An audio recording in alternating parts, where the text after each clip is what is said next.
When you are looking to expand your practice, it's tough because you've got this demands of running your practice, you're feeling stuck in this daily grind, but you're desperate for growth and you're like stuck in the in-betweens. And you dream of transforming your initial vision into a thriving reality, but you feel lost and you're unsure where to start. So I'm going to just share some tips on not only how you expand your practice, but reignite your passion and open doors to extraordinary possibilities that you've only dared to dream, and we can make it a reality. I'm Dr. Ariana DeMers, the Queen of Orthobiologics, and I am leading the way in orthopedic surgery innovation and shaping medical practices for success.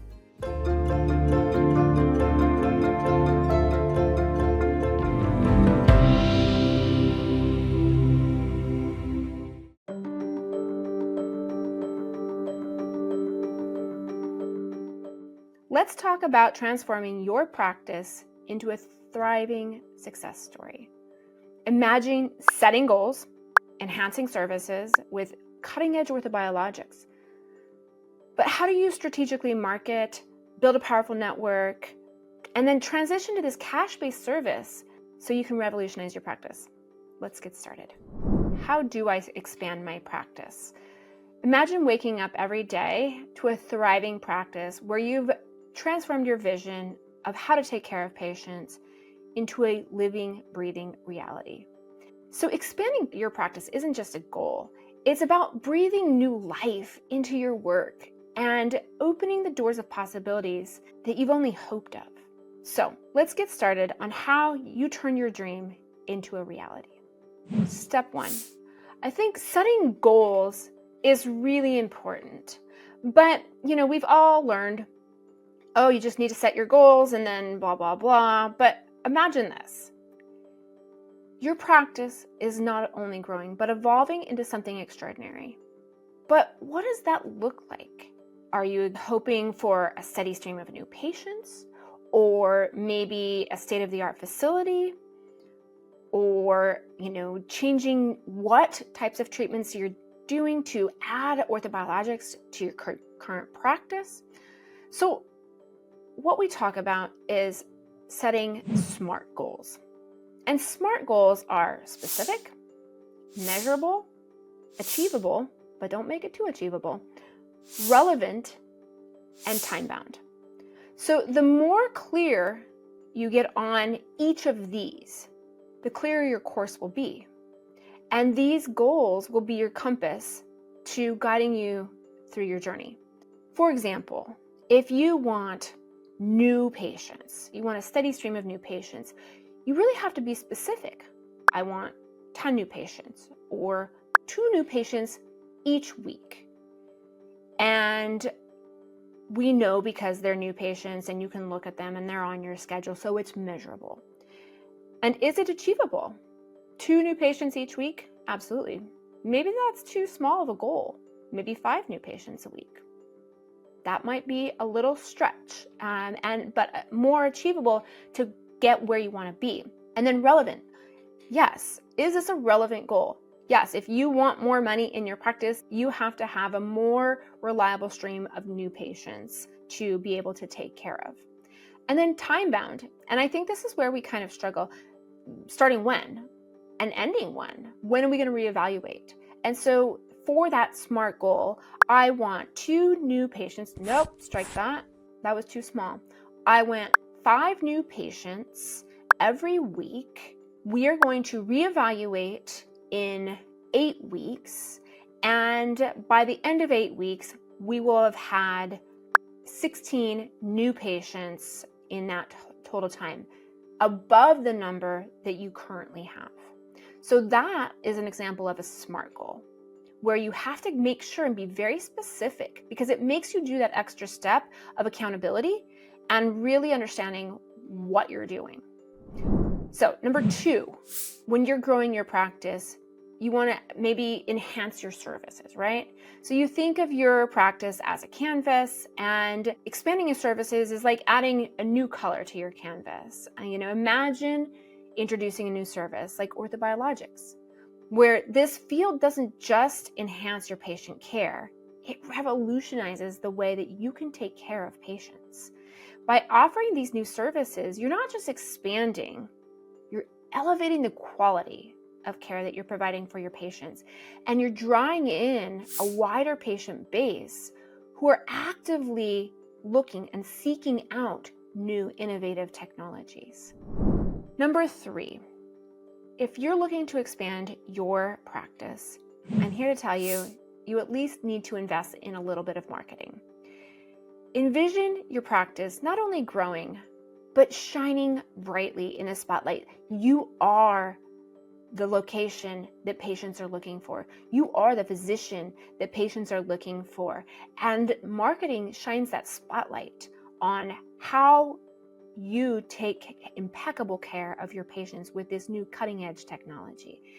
And investing in marketing is how that happens. They're not going to just miraculously know that you have an amazing treatment available if you don't let people know about it. So developing a strategic plan that speaks directly to those patients who are seeking non-surgical solutions, making sure that you're talking directly to them with your marketing.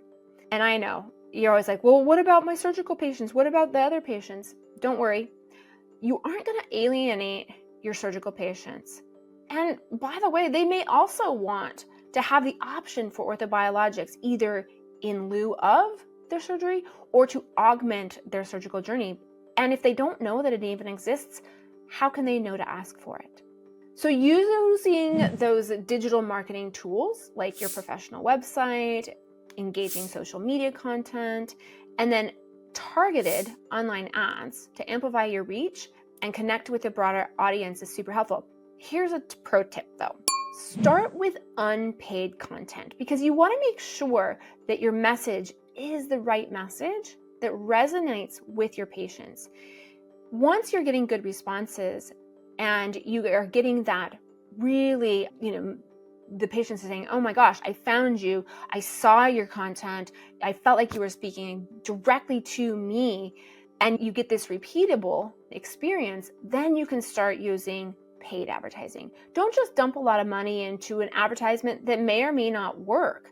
So you have to prove that it works, that it speaks to the patient that you're looking for before you dump money into it. I've had so many colleagues that have said, oh my gosh, I did this huge media campaign and nothing worked and I didn't get any patients. Well, that just tells me that the message wasn't correct, that the patient didn't feel like you were speaking directly to them. And so try it out on unpaid advertising, try it out on YouTube, try it out on Facebook, try it out on your social media, try it out on your email list. And first, once you're getting good responses and it's resonating with the patients that you're looking for, then you can add dollars to it to kind of supercharge that. Next item, when we're looking to expand our practice, is building a network, right? Imagine your practice as a central hub with a vast network of healthcare professionals that are sending patients to you. By building these relationships with other practitioners, it is crucial for expanding your influence, but also helping those practitioners by providing a service that they don't give.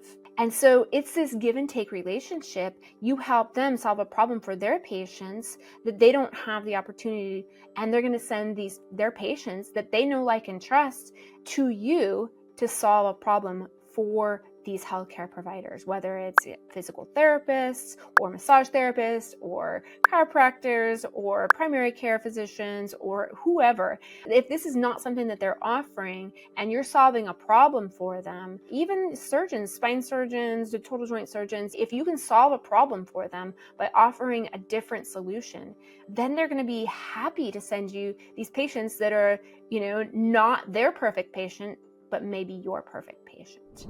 So the final part of expanding your practice is going to be those cash-based services.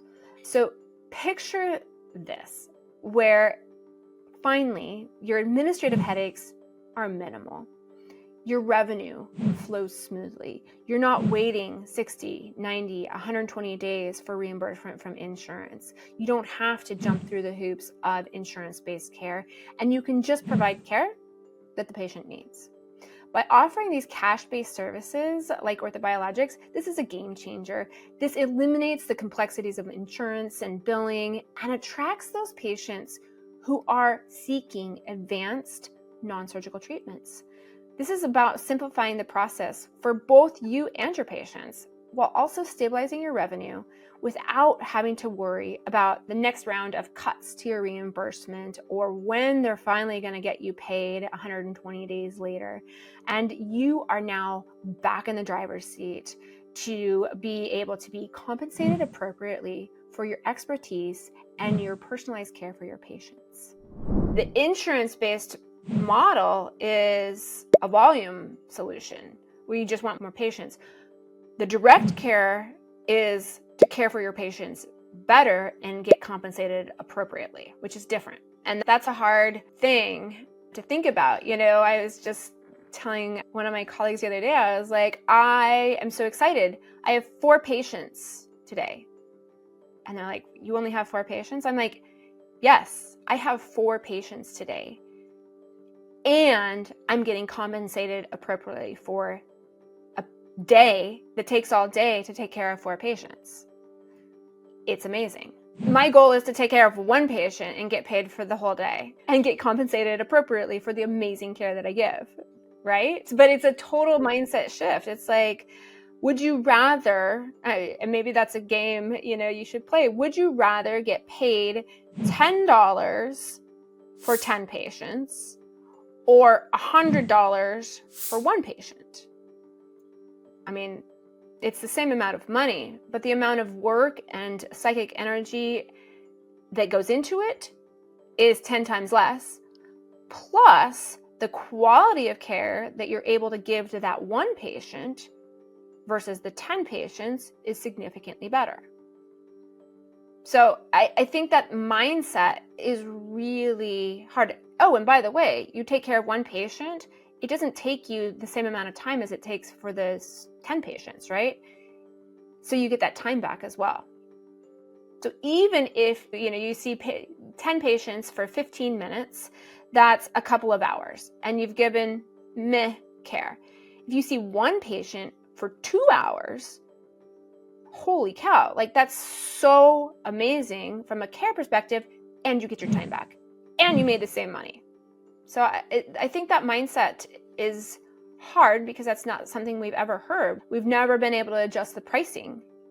So we just had to adjust the numbers to be able to make more money.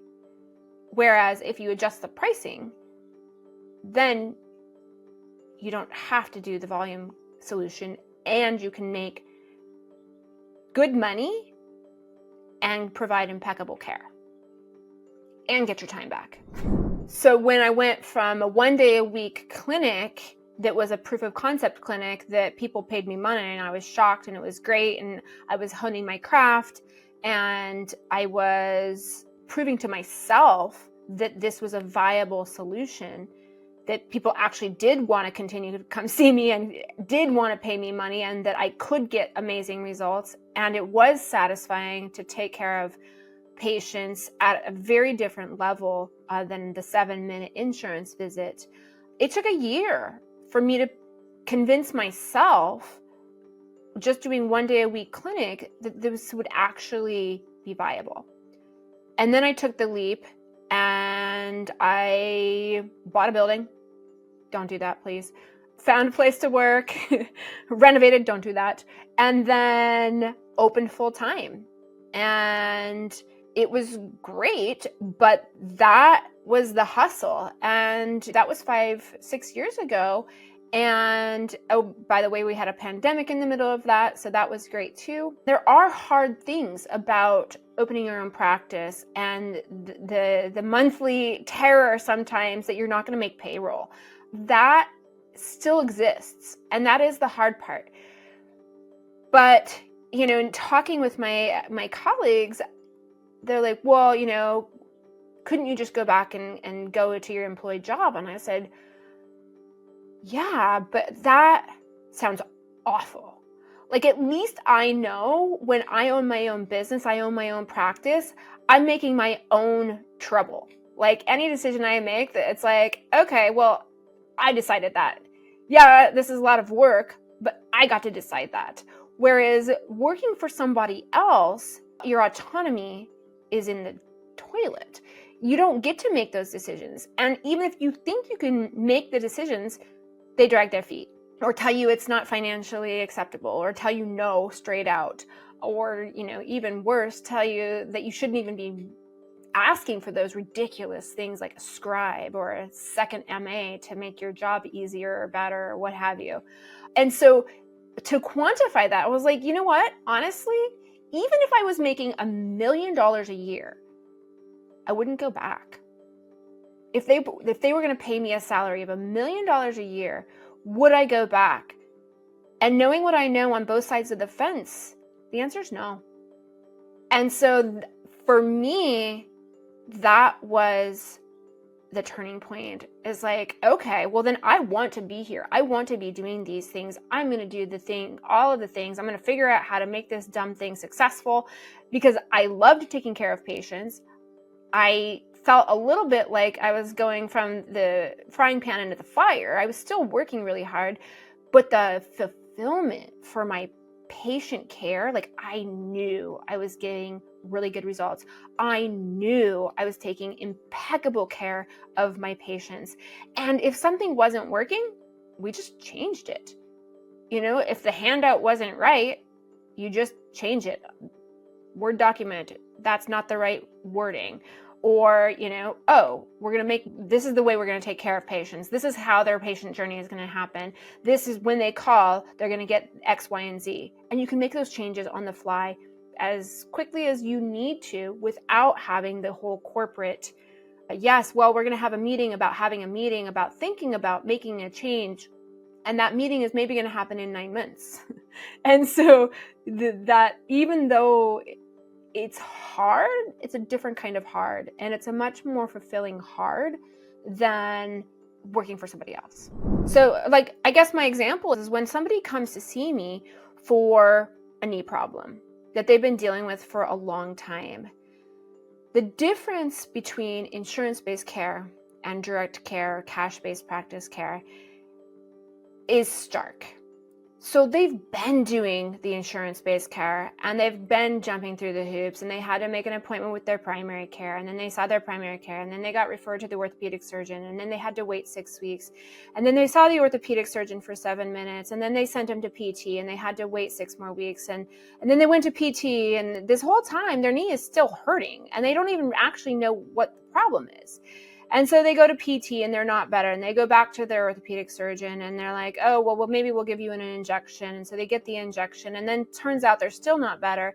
And then finally they're like, well, shoot, the injection didn't work. Maybe we should get an MRI. So they finally get the MRI. They go back to the physician and they talk about what the MRI says, and they are told, oh, well, you need surgery.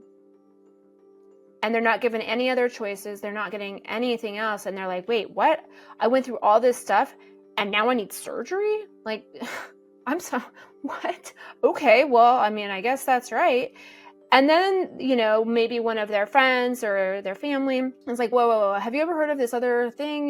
Maybe there's Orthobiologics or some other, can't you go to massage? Can't you get acupuncture or chiropractic? Won't that work? Here, I have this new brace that you can try. And they're like, well, why didn't my surgeon tell me any of these options? In contrast, when someone comes to see me, they get to spend an hour with me, and we go through their entire history, what has been done, what they've tried, and what their diagnosis may or may not be. Now, sometimes we have x-ray, sometimes we have MRI. If we have all that, man, it makes it super easy, because my first job for my patient is to give them the right diagnosis. And that's all their history, all their imaging, their physical exam, and anything else that they've tried and done. My next job is to give them some quick wins based on their goals. What do they want to be achieving? Do they just want to be out of pain? Do they want to get back to their active lifestyle? What are we doing? And then If they don't have an MRI, well, we recommend cash MRI. They can get it within 1 week. They don't have to ask for approval from their insurance. And if we think that's what their next step is that they need, they get the MRI, they come on back. We can offer them either a phone call, if that works better for them, to go over it, or they can come back in and they can hear about every single one of their options to treat the problem that we know is happening in their MRI. And we create a treatment plan for them to achieve their goals at that visit. And now they're on their road to recovery. That is a very stark difference. And that is what cash-based practice allows me to do for my patients instead of jumping through the hoops of insurance-based care. The patient gets strung along and they're no further along. They've been basically entertaining themselves with these things that they don't even have a diagnosis for, and then be told that the only other option is surgery. Whereas if we can get all the information in one really efficient, effective visit, or maybe two if we need to get an MRI, and get them on the road to recovery, that is so different, and it is so valuable, not only for the patient, but for me. Like, I can help them. I know what the problem is. I can tell them all the solutions, and we can get a plan together for them to be able to get better. And they say, oh my gosh, this is amazing. I've never had care like this. And you said, yes, that's because you were stuck in that system. Once we step outside the system, then we can just care for you.